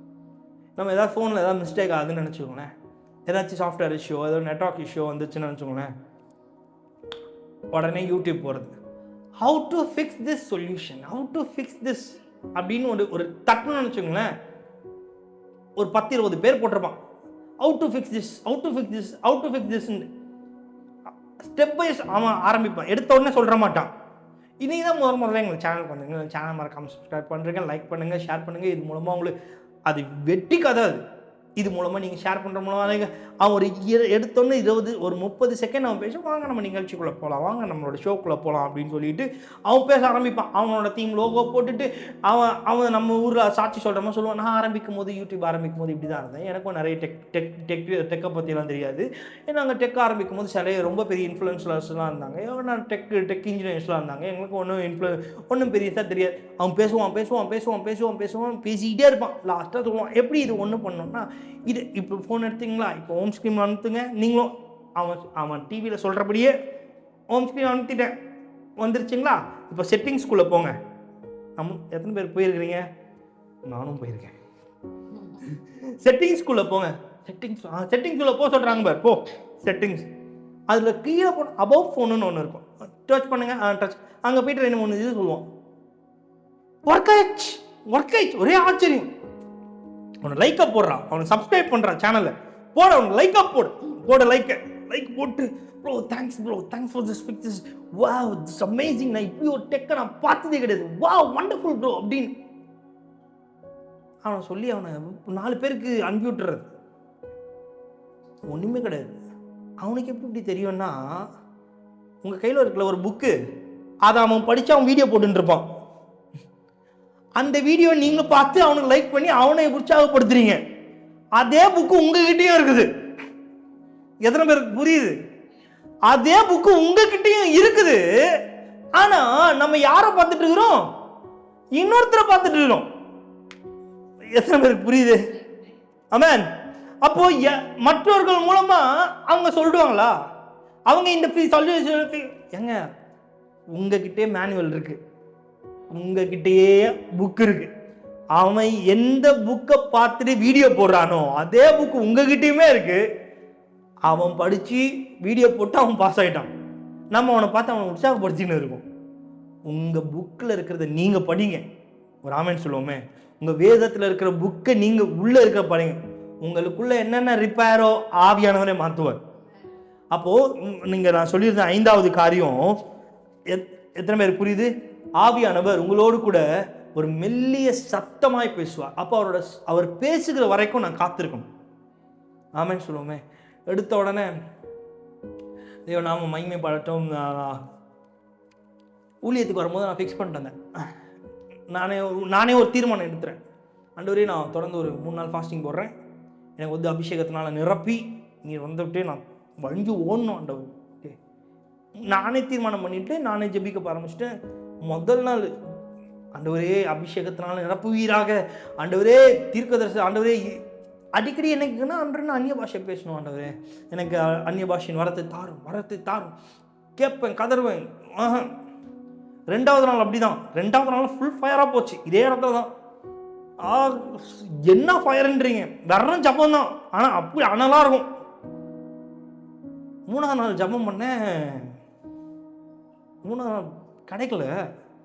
நான் தீர்மானமாக போனேன் 3 நாள் ஏன்னா இவங்க இந்த கற்றுக் கொடுத்தது வந்து ஃபாஸ்டிங் போட்டேன்னா ஜபம் இன்னுமே பவர்ஃபுல்லாக இருக்கும், அப்போ ஃபாஸ்டிங் போட்டால் சாதிச்சிடலாம் போல இருக்குன்னு காரியத்தை அப்படின்ட்டு நானும் என்ன பண்ணேன், 3 நாள் ஃபாஸ்டிங் போட்டு என்னென்ன பண்ண முடியுமா ஒன்றும் அசைகிற பாடு இல்லை. முடிவு பண்ணிட்டேன், சரி கிடைக்கல, சரி விட்டுறலாம். 4வது நாள் என்ன பண்ணேன், ஓகே இன்றைக்கி ஒரு நாள் ரெஸ்ட் எடுத்துக்கலாம், எல்லாருக்கும் வரணும், ஒரு அசதிங்கிறது வரும். 4வது நாள் என்ன பண்ணேன், பரவாயில்ல இன்னைக்கு ஒரு நாள் ஜோம் பண்ணலாம், ஆண்டவர் கோச்சிக்க மாட்டேன். நம்ம கண்டினியூவாக 3 நாளாக பவர்ஃபுல்லாக ஜோம் பண்ணிடுவோம். ஆண்டவர் இதெல்லாம் நோட் பண்ணி வச்சிருப்பாரு ஜீவ புஸ்தகத்தில், பவர்ஃபுல்லாக நமக்கு இது பண்ணுவோம். இன்னைக்கு ஒரு நாள் நம்ம ரெஸ்ட்டு, நானே தீர்மானிச்சுட்டு ஓகே ரெஸ்ட் எடுப்போம் அப்படின்ட்டு. கரெக்டாக ஜெபிக்கிற நேரத்தில் ஆண்டவர் எனக்கு ரிமைண்ட் பண்ணுறாரு, இன்னைக்கு என் சமூகத்துக்கு வா அப்படின்னு. எனக்கு உண்மையாலுமே தெரியாது ஆண்டவர் என் கூட அவர் என்னை நடத்துறாருன்னு என் காதில் கேட்குது. ஜபத்துக்கு வான்ட்டு தேவாவியான மகிமைப்படுவார், கர்த்தர் என்னை பார்த்துட்டு இருக்கிறார், பரிசுத்தாவியான என்னை பார்த்துட்டு இருக்கிறார். ஆமென், நீ இன்னைக்கு என் சமூகத்துக்கு வா. எனக்கு கிளியராக கேட்குது, ஆனால் என்னால் வந்து இவர் தான் ஹோலி ஸ்பிரிட்னு எனக்கு தெரில, எனக்கு இவர் தான் இதுதான் கர்த்தர் நடத்துகிற வழினே தெரில. என்ன வரணுமா, ஓகே நான் எனக்கு கிளியராக கேட்குது, இன்னி வா முட்டி போடு, இன்னைக்கு வா நான் உனக்கு ஒரு புது எக்ஸ்பீரியன்ஸ் தருவேன் அப்படின்னு. ஓகே லோட் நானும் வந்துட்டேன். வந்து முழங்கால் படிக்கிட்டு என்னோட அனுபவம் இது, அந்த என்னோட அனுபவமே உங்களோட அனுபவமாக இருக்க வேண்டாம். ஆமென், இருக்கக்கூடாது. உங்களுக்கும் தேவன் எப்படி ஒரு அனுபவத்தை வைத்திருக்கிறாரோ ஆமென், அந்த அனுபவத்தை நான் என்ன பண்ணிட்டேன், நான் அன்றைக்கி தீர்மானம் பண்ணேன், இன்னைக்குன்னா நம்ம 3 நாள் கதறி அழுது பர்ஃபார்மன்ஸ் கொடுத்ததுக்கே ஃபாஸ்டிங் இருந்து கேட்டது கர்த்தர் கொடுக்கலையா, இன்னைக்கு போகிறேன் கிடச்சிருமா, நான் ஆண்டருக்கே ஒரு கிடச்சிருமா இன்னைக்கு. நானும் அன்னைக்கு நான் விசுவாசமாக இருக்கேன், கண்டிப்பாக கிடைக்கிறதுக்கு வாய்ப்பே இல்லை. ஏன்னா 3 நாள் நம்ம அவ்வளோ ஃபாஸ்டிங்கில் இருந்து ஜெபிச்சிருக்கிறோம், அப்போ கிடைக்காத அபிஷேகம் பரிசுத்த ஆவியானவரோட வரம் எப்படி நமக்கு கிடைக்காது, விசுவாசமாக வர கிடைக்காதுன்னு நானே தீர்மானிச்சிட்டேங்க, கிடைக்காது, இன்னைக்கு வாய்ப்பே இல்லை. ஏன்னா ஃபாஸ்டிங் இல்லை, ஏன்னா இன்னைக்கு என்னால் கர்த்தர் கிரியை செய்ய முடியாதுன்னு நானே தீர்மானிச்சிட்டேன். கரெக்டாக ஒரு 8 மணி ஆச்சு, ஜெபம் பண்ண ஆரம்பிக்கிறேன். யாருக்குமே தெரியாது, 8:30 மணிக்கு ஜபம் கொஞ்சம் பவர்ஃபுல்லாக மாறுது. எனக்கு என் உடம்புல நல்லா தெரியுது, வித்தியாசம் கிளியராக தெரியுது. ஏதோ ஒன்று நடக்குதுன்னு எனக்கு நல்லா கிளியராக தெரியுது. பயம் வந்துடுச்சு, கை கால்லாம் உதறுது, ஏதோ நடக்குது. நான் என்ன ஆயிட்டேன்னா, எனக்கு என்ன ஆயிடுச்சுன்னா பரிசுத்தாவியான பைத்தியம் ஆயிட்டோம் போல. நம்ம வந்து இவங்க குரூப்பில் சேர்ந்து நம்ம ஒரு மாதிரி ஆகிட்டு இருக்கிறோம். என் கை இப்படி தான் உதறுது, எனக்கு ஒட்டப்போலாம் ஷேக் ஆகினே இருக்குது. எனக்கு இப்படி ஒரு எக்ஸ்பீரியன்ஸ் கிடச்சதே கிடையாது. எனக்கு என்ன ஆகுதுன்னு, என்னடா இது, நம்ம ஒரு வேளை ரொம்ப கூட சேர்ந்துடும் போல இருக்குது, நம்ம வந்து முதல்ல இவங்களெல்லாம் அவாய்ட் பண்ணணும், இவங்க கூட சேரவே கூடாது, நம்ம கர்த்தரும் நம்மளும் இருக்கணும், இவங்க கூட நமக்கு பேசி நமக்கு வந்து கில்ட் ஆயிடுச்சு, கில்ட் ஃபீல் வந்துருச்சு நமக்கு. இன்னைக்கு ஏதோ நான் ஒரு கட்டத்தில் போக எப்படி ஆகுதுன்னா, அனலாயினே போகுது, ஃபயராக போகுது. என் மாம்சம் இந்த எக்ஸ்பீரியன்ஸ் நான் யார்கிட்டையுமே சொன்னது கிடையாது, யாருக்குமே தெரியாது. இது கர்த்தர் அறிவார். என் மாம்சம் நிறுத்துடா டே, ஏதோ ஒன்று ஆகுதுடா உனக்கு, நான் பயப்படுறேன், எனக்கு ஏதோ ஒன்று ஆயிட்டு இருக்குது, சம்திங் ஏதோ என் உடம்புல ஆகுது, நிறுத்துன்னு சொல்லுது. ஆனால் என் வாய் ஸ்தோத்திரம் பாட்டு பேசுற பாட்டு. ஏண்டா எங்கள் வீட்டில் எல்லாமே ரட்சிக்கப்பட்ட குடும்பம் எல்லாமே சொல்லுவாங்க, கர்த்தர் என்னைக்காதெல்லாம் ஒரு நாள் முன்ன தொடுவார். ஆஹா, இதை கேட்டா இவங்க வேற பத்தியா கர்த்தர் தொட்டுட்டார் உன்ன, ஆஹா யார்கிட்ட அதான் சொல்லல, வெளில கூட அசிங்கப்பட்டுலாம், இந்த வீட்டில் அசிங்கப்படுறது பத்தியா கர்த்தர் உனக்கு நாங்களாம் அவனை ஜோம் பண்ண பேர், அன்னைக்கு கர்த்தர் உன்னை தொட்டார் பேர். இது யார பேசும்பா, எனக்கு அது கூட பெரிய அசிங்கம் தான் இதுதான். பத்தியா கர்த்தர் முட்டி போட வச்சுட்டாரு பேர் ஒன்று, எனக்கும் அவருக்கும் ஒரு பாண்டிங் இருந்தது. ஒரு கட்டத்தில் ஜபம் ஃப்ரீஸ் ஆகி நின்றுச்சு. எல்லாமே எடுத்துட்டு என் கையில் ஒரு குட்டியோண்ட ஒரு ரிங்கு மட்டும் இருந்துச்சு. இது என்னோட அனுபவம், இது என்னோட தனி எக்ஸ்பீரியன்ஸ். நான் திரும்பவும் சொல்கிறேன், இது இப்படிதான் ஆண்டவங்களை நடத்தணும்னு கிடையாது. மற்றது எல்லாமே நான் இதை தூக்கி அடின்னு யோசிக்கவே இல்லை. இப்படி தூக்கி போட்டேங்க. அந்நிய பாஷை பேசுகிறேன், வானத்துக்கும் பூமிக்கும் குதிக்கிறேன், உருள்றேன், புரள்றேன், சுத்துறேன். நான் அன்னைக்கு ரிங்கா ரோசஸ் விளாட்ன மாதிரி யார் மேலே அடிக்க மாட்டேங்க. நீங்களாம் என்ன ரிங்கா ரோசஸ் விளாட்றீங்க? டே, அன்னைக்கு எனக்கு இச்சிக்கிறேன் சுத்தி நான் நிக்கிறேன், சுத்தி நெருப்பு மாதிரி எரிஞ்சு நிக்க முடியல என்னால. கஷ்டம் எங்க காதுல கேட்டது, உன்னை நான் வல்லமையா பயன்படுத்துவேன், நான் உன்னை ஊழியத்துல நிறுத்துவேன், உன்னை வார்த்தையில நடத்துவேன், உன்னோட ஆண்டவரே நீ எல்லாம் சொல்றதெல்லாம் புரியுது. நீ யோசுவாவை எடுனாலே நான் புதிய ஏற்பாட்டுல தேர்ந்து போனேன், நீர் என்ன எப்படி நடத்துவீர் எனக்கே தெரியாது. நீர் எனக்கு கிளியரா கேட்டுட்டே இருக்க அந்த சத்தம், அந்த அனுபவம் இருக்குன்னே. 1.5 மணி நேரம் நிறுத்துறேன். டே போதும்டா, நிறுத்துறான்னு என் மனசு, என் உடம்பு சொல்லுதுங்க, என் மாம்சம் சொல்லுது, உள்ள சோல் கேட்க மாட்டுது. அதுக்கப்புறம் தீர்மானிச்சிட்டேன், யார்கிட்டயுமே பேசல. நானே ஒரு மாதிரி ஆயிட்டேன். ஒரு மாதிரி ஆயிடுச்சு. நீ என்னை பார்த்து நீ எங்க அம்மாலாம் இன்னும் ஜோம் பண்ணும், ஏதோ ஒன்று சரியில்லை. ஏண்டா நானே ஜோம் பண்ணி திரும்பி வந்து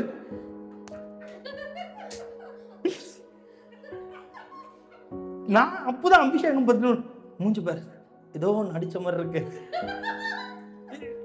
எனக்கா என்னால வாயத்தை சொல்லவும் முடியல. சொன்னா அதுக்கு ஒரு பத்தியா கத்தர் தொட்டுட்டாரு, ஆஹா அதுக்கு பரவாயில்ல, நீ இதே சொல்லிட்டு போங்க அப்படின்னு கம்முனே உட்காந்துருந்தேன். என்ன சரியில்லை மூஞ்சி, என்ன வாயும் வரல, வார்த்தையும் வரல, சொல்லவும் முடியல. ஒன்றும் இல்லை, இவ்வளவுதான் வருது. ஒன்றும் இல்லை, குழந்தைய மாறிட்டேன். ஒன்றும் இல்லை, ஆனால் இவன் நடவடிக்கையே தெரியலையே அப்படின்னு. ராத்திரி மேலே ஒரே, நீங்க நம்ப மாட்டீங்க, கத்தர் பார்த்துட்டு 10 மணிக்கு ஆரம்பிச்சேன்னா 4 மணி வரை அந்நிய பாஷை பேசிட்டே எரிஞ்சு என்னை சுற்றி ஏதோ ஒரு நெருப்பு எரிஞ்சிக்கிட்டே இருக்கும். என்னால் லிட்ரலி என்னால் உணர முடியும். ஆனால் எனக்கு நல்லா தெரியும், ஆண்டவர் என்னை ஏதோ ஒரு நோக்கத்தை என் மேலே வச்சிருக்கிறாரு. ஏன்னா எனக்கு ஒரு தீர்மானம் இருக்குது. நான் ஊழியத்துக்கு வரும்போது மற்றவங்க ஏற்றுக்கிறத விட எங்கள் ஃபேமிலியே நிறைய பேர் யோசிக்கூடா, விளாட்டு இல்லை, போயிடக்கூடாது பின்னாடி. நம்ப மாட்டாங்க. ஏன் நம்ப மாட்டாங்கன்னா, நம்ம ஒரு பாஸ்டரோட பிள்ளைங்களா இருந்துட்டோம்னு நினச்சிக்கலாம், அவங்க ரொம்ப ஹாப்பியாக ரிசீவ் பண்ணிப்பாங்க. பா எப்படியோ என் பிள்ளை ஊழியம் பண்ணிட்டேன். ஆனால் நம்மளை மாதிரி ஒரு சாதாரண ஒரு பிள்ளைங்களோட வீட்டில் இருக்க பிள்ளைங்க ஊழியத்துக்கு ஆண்டவர் அழைச்சாருன்னா நிறைய கேள்விகள் வரும், நிறைய அனாவசியமான கேள்விகள் வரும். பேசுவாங்க, ஒன்று வேலைகள் இல்லைன்னா ஒன்று ஊழியத்துக்கு வந்துடுவானுங்க, ஒன்று உங்களுக்கு காசு சம்பாதிக்கணும்னு ஊழியத்துக்கு, இந்த மாதிரி வார்த்தைகள்லாம் கேட்டிருக்கேன். ஊழியக்காரங்களே பேசியிருக்காங்க. நான் நேசித்த ஊழியக்காரங்களே, பார்த்த ஊழியக்காரங்களே ஒன்னே ஊழியத்துக்கு வந்துடுவானுங்க, எதுவுமே இல்லைன்னா. ஊழியத்துக்கு நான் வரணும்னு ஆசையாக படலை. அது அவரோட அழைப்பு, அவரோட தீர்மானம், அவரோட நோக்கம் என்னை கத்தர் கொண்டு வந்தார். அப்போது நான் தீர்மானித்தேன், இன்றைக்கி எனக்கு அபிஷேகம் கிடைக்காதுன்னு நான் தீர்மானித்தேன். ஆனால் என் பிளான் நிறைவேறல, அவரோட பிளான் நிறைவேறிச்சு. ஏன்னா அதுக்கு 3 நாளும் நான் ஒன்று சொன்னேன், பரிசுத்த ஆவியானவரே என்னை உம்முடைய சித்தத்துக்கு ஒப்பு கொடுக்குறேன். அந்த நான் சொன்னல 3 நாள் நான் ப்ரேயர் பண்ண ஃபாஸ்டிங் இருந்தேன். 3 நாள் ஃபாஸ்டிங்கில் ஒரே ஒரு காரியம், பரிசுத்த ஆவியானவரே என்னை உம்முடைய சித்தத்துக்கு ஒப்பு கொடுக்குறேன், உம்முடைய நோக்கத்துக்கு ஒப்பு கொடுக்குறேன், அபிஷேகியும் என்னை நிரப்பும், என்னை பயன்படுத்தும், உம்முடைய நாம மகிமைக்கென்று என்னை பயன்படுத்தும் ஆண்டவரே அப்படி. இது மட்டும் தான் ப்ரேயர். அப்போ 4வது நாள் என் சித்தம் தோத்துச்சு, அவர் சித்தம் ஜெயிச்சிருச்சு. நான் யோசிக்க வேண்டிய நேரத்தில் இல்லை, நான் யாரிடத்தில் என்னை ஒப்பு கொடுத்தனோ அவரோட நேரத்துக்கு என்று என்னை பயன்படுத்த ஆரம்பித்தார். அவர் என்னை நடத்த ஆரம்பித்தார். அவரோட சத்தம், அவரோட நோக்கம் என்னை நடத்திச்சு. அப்போது இதெல்லாம் நடக்குமா? அவர் காலை எடுத்து வை, இன்னைக்கு வா ஜபத்துக்கு அப்படின்னா போயிடுங்க. இதை செய்யுங்க அப்படின்னா காலை எடுத்து வச்சிருங்க. இல்லை பிரதர் கடல் இருக்குது, காலை எடுத்து வைங்க, கடல் திறந்துடும். இல்லை கடல் கொந்தளிக்குது, காலை எடுத்து வைங்க, கடல் அமைதியாகிடும். உங்களை அழைச்சது மனுஷன் அல்ல, உங்களை அழைச்சது சர்வ வல்லமை உள்ள தேவன். காற்றும் கடலும் அவருக்கு அடங்கும். ஆமென். எல்லாத்தையும் அடக்குகிற தேவன் உங்களை ஒரு காரியத்துக்காக உங்களை அழைக்கிறாருன்னு சொன்னா, ஊழியத்துக்காக இருக்கலாம், உங்களோட வாழ்க்கையில் அடுத்த படியா இருக்கலாம், அவர் அழைக்கிறாருன்னு சொன்னா, அவர் சொல்லும் போது எல்லாத்தையும் தூக்கிட்டு வாங்க, தூக்கி உதறி தள்ளிட்டு கர்த்தருக்குன்னு ஒப்பு கொடுங்க. ஆமென். நான் யோசிச்சேன், இதெல்லாம் விட்டுட்டு வந்துட்டோம், என்னத்தை செய்ய போறோம் அப்படின்னு சொல்லிட்டு. அழைச்சவர் உண்மை உள்ளவர், அழைச்சவர் ரொம்ப உண்மை உள்ளவர். நான் ரொம்ப டேஸ்ட் பண்ணியிருக்கிறேன். அவரோட அழைப்போட சத்தத்தை மட்டும் நீங்கள் கேட்டு நீங்கள் காலடி எடுத்து வைங்க. அவரோட சத்தத்துக்கு முதல் கேட்க என்னோட காதுகளை நான் திறக்கிறேன் ஆண்டவரே, இந்த சத்தத்தை கேட்க என்னை ஒப்பு கொடுக்குறேன், நீங்கள் காதுகளை தரங்க. ஆவியானவர் உங்களை பேசுவார். அவர் இந்த ஸ்டெப்பில் எடுத்து வைன்னு சொல்லுவார். அவரோட சத்தத்தின்படி காலை எடுத்து வைங்க. உங்களோட இருதயம் சமாதானமாக இருக்கும், உங்களோட இருதயம் சந்தோஷமாக இருக்கும். எந்த சமாதானம்? தேவ சமாதானத்தினாலே உங்களோட இருதயம் சமாதானமாக இருக்கும். நீங்கள் அநேகருக்கு சாட்சிகளாய் பிரயோஜனமாய் நீங்கள் சொல்லுவீர்கள், கிறிஸ்துவ வாழ்க்கை சமாதானமான வாழ்க்கை, மகிமையான வாழ்க்கை. இந்த உலகம் முடிந்த பிறகும் நான் மகிமையில் அவரோடு கூட இருப்பேன் என்று சொல்லி, அப்போ இந்த நாள்லையும் கர்த்தருக்கு என்று ஒப்பு கொடுக்கிறவர்கள் அப்படியே இருக்கிற இடத்துல கண்களை மூடி, அன்பின் நல்ல பிதாவே, உங்களை அர்ப்பணிக்கிறோம், எங்களை ஒப்புக் கொடுக்கிறோம். உடைய நாமத்தின் மகிமைக்கென்றும், உடைய சேவைக்கென்றும், உடைய புண்ணியத்துக்கென்றும். அன்று எங்களுடைய காதுகளில் உடைய வார்த்தைகளை கேட்க பரிசுத்த ஆவியானவரே எங்கள் காதுகளை திறந்தருளும், எங்களுடைய செவிகளை திறந்தருளும். அன்று நாங்கள் பேசியது போதும். ஒரு விஷயம், நீங்கள் எல்லாரும் கண்களை மூடி நம்ம எல்லாரும் கர்த்தருக்கு ஒப்புக் கொடுக்கலாம். ஆண்டவரே, நாங்கள் பேசியது போதும், நாங்கள் நீர் பேசும், நீர் பேசும், நீர் பேசும். எப்படி சாமுவேல் இடத்துல ஆண்டவரே நீர் பேசும்னு சொல்லும்போது, அப்பா சாமுவேல் இடத்துல நீர் பேசினீரோ, அப்பா இந்த நாளில் நாங்கள் கேட்கிறோம், நீர் பேசும், எங்கள் வாழ்க்கை குறித்து நீர் பேசும். உடைய மெல்லிய சத்தம் எங்களுடைய இருதயத்தை ஆளட்டும். அன்று உங்களுடைய சமாதானம், தேவனுடைய சமாதானம் எங்களுடைய இருதயத்தை ஆண்டு கொள்ளட்டும். பரிசுத்த ஆவியானவர் எங்களுக்கு உதவி செய்தருள்வீராக. வாய்களை திறந்து, எல்லாரும் வாய்களை திறந்து கர்த்தருக்கு நன்றி செலுத்தி, ஆவியானவரே அப்பா இந்த நாளில் பேசிய வார்த்தைகளுக்காய் ஸ்தோத்திரம். இந்த நாளில் நீங்கள் பேசிய வார்த்தை எங்களுக்குள்ளாய் ஊழியம் செய்ததற்காய் நன்றி. இந்த நாளிலையும் பேசிய வார்த்தைகளை எங்களுக்குள்ளாய் இருதயத்துக்குள்ளாய் ஒரு பெரிய சமாதானத்தை கொடுத்ததற்காக நாங்கள் நன்றி செலுத்துகிறோம். ஆண்டவரே, நாங்கள் வெறும் கையாய் அல்ல, உங்களுடைய வார்த்தையோடு நாங்கள் இங்கிருந்து புறப்படுகிறது இருக்கிறீர். தேவ ஆவியானவர் தாமே எங்களோடு பேசியதற்காக நன்றி. இந்த வார்த்தையின்படி கேட்டு அதன்படி கீழ்ப்படுகிற ஒவ்வொருவரையும் கர்த்தர் ஆசீர்வதித்து, உடைய பிள்ளைகளை நீர் உடைய மகிமை நிறைவினாலே நிறைத்து, உங்களுடைய மகிமையின் ஐஸ்வர்யத்தினாலே நீர் பிள்ளைகளை ஆசீர்வதித்து நடத்துவீராக. உள்ளத்தோட ஆழத்திலிருந்து உடைய பிள்ளைகளை கர்த்தாவே நாங்கள் வாழ்த்துகிறோம், நாங்கள் ஆசீர்வதிக்கிறோம். கர்த்தர் ஆசீர்வதித்து நடத்துங்கப்பா. இந்த நாளில் எங்களை தாழ்த்தி வெறுமையாக்கி ஒப்புக் கொடுக்கிறோம். கர்த்தர் எங்களோட வாழ்க்கையின் மூலமாய் நீர் பெருகவும், நீர் மாத்திரம் உயர்ந்தருளவும், நீர் மாத்திரம் மகிமைப்படவும் அர்ப்பணித்து ஒப்பு கொடுக்கிறோம். கர்த்தர் நீரே பெருகவும், நாங்கள் சிறுகவும் கிருபை தார். எல்லாவற்றையும் உம்முடைய அன்பின் கரத்தில் ஒப்பு கொடுக்கிறோம். எங்கள் இயேசுவின் நாமத்தில் ஜெபிக்கிறோம், எங்கள் ஜீவனுள்ள நல்ல பிதாவே.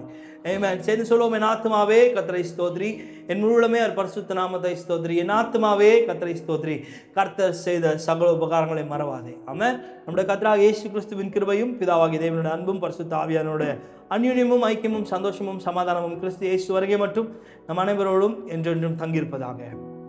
ஆமென்.